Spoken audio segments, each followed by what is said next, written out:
My name is Charlie Hummel. I live in Wayne, New Jersey, and I've been collecting Edisonian or Edison artifacts for the last 35 years. It's been my love and my life. Through the collecting, I got to know a little bit more about Thomas A. Edison. He had 1,093 patents. Tonight we're going to set up, display, and record on one of Edison's earliest tinfoil phonographs from 1878. Of all his inventions, the 1,093 inventions, it was the phonograph that he loved the best. He also said that the electric light bulb was what gave more to the world. So tonight we will demonstrate the early 1878 Edison tinfoil phonograph. West Coast Rock, 60s, your favorite oldies, and only one station's got 'em. CSFM 101.1.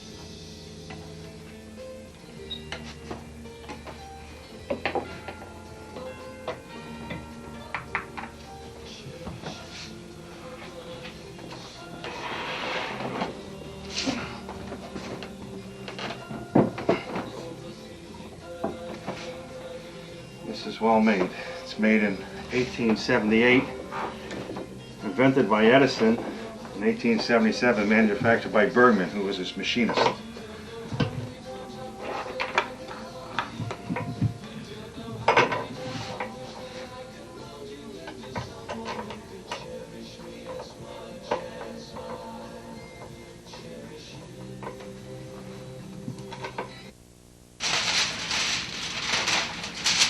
There's only two things different I did with this tinfoil than Edison's tinfoil. One is I'm using heavy-duty Reynolds wrap to record the sound. The second is I changed the stylus. The original stylus was a steel stylus to a sapphire stylus.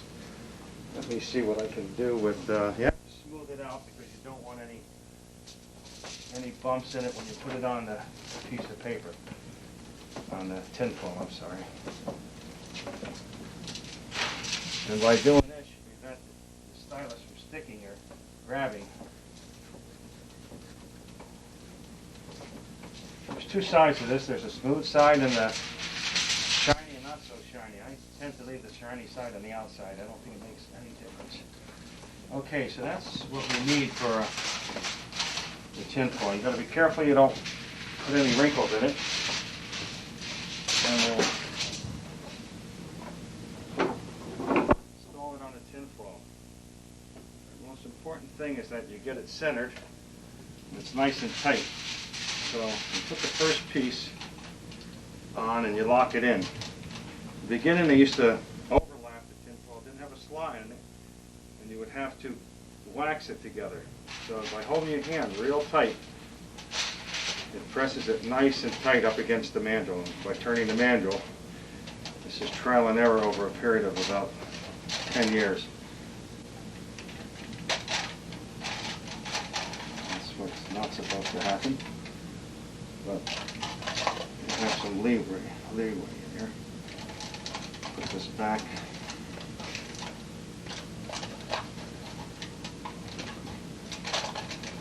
On the inside. Lift off the extra tinfoil that's here. And make sure that this is pressed down.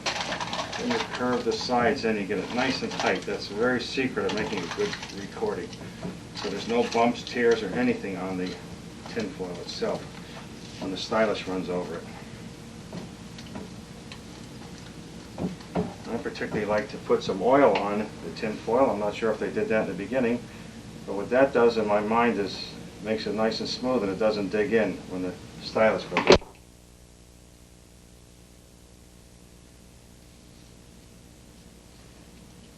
Okay.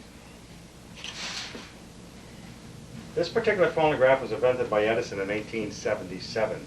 By 1878, he was producing them to be sold and to be used as demonstrations throughout the United States.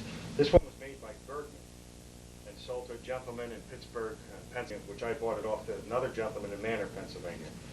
The only difference I had with this when Edison manufactured this machine was, one, I changed the lead foil to tin foil because it's very hard to find. I use heavy-duty Reynolds wrap instead of the early lead foil. Two, I changed the stylus. The very early styluses on the tin foil or talking machines were made out of steel, highly polished steel. I changed it to a sapphire. And the diaphragm was actually made out of very thin metal, and I changed that to mica, which gives it more flexibility. And just a little difference I did I changed the lead foil, which this is the original box that it came in, and it has more lead than tin in here, and today it's very hard to find lead foil. And you bought your records by the pound, so much a pound was shipped to you. This original casing came with this machine. By changing the tin foil, I used this heavy-duty Reynolds wrap, and also I changed the diaphragm. The first diaphragm were made out of steel. I used the mica, which is more flexible and gives me much more control over what I'm doing. What I'm going to do now, I already placed a piece of tin foil around the mandrel, and I'm going to record the voice.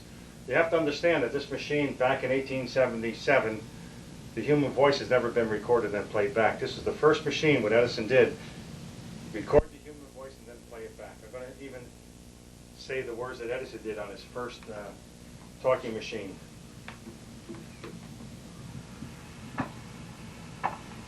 Testing, 1, 2, 3, 4. Mary had a little lamb, her fleece was white as snow, and everywhere that Mary went, the lamb was sure to go. I say this machine is like life. It's what you put into it, it's what you're going to get out of it. So you really have to make the diaphragm vibrate, which makes the stylus vibrate, so it makes dots and dashes in the tin foil. Let's put it back to the beginning and see what we have.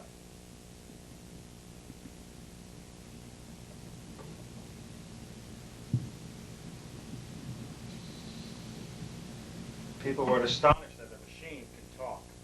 People thought Mr. Edison was a ventriloquist, or there was somebody else around the machine talking. As you played it back, this is what the people heard.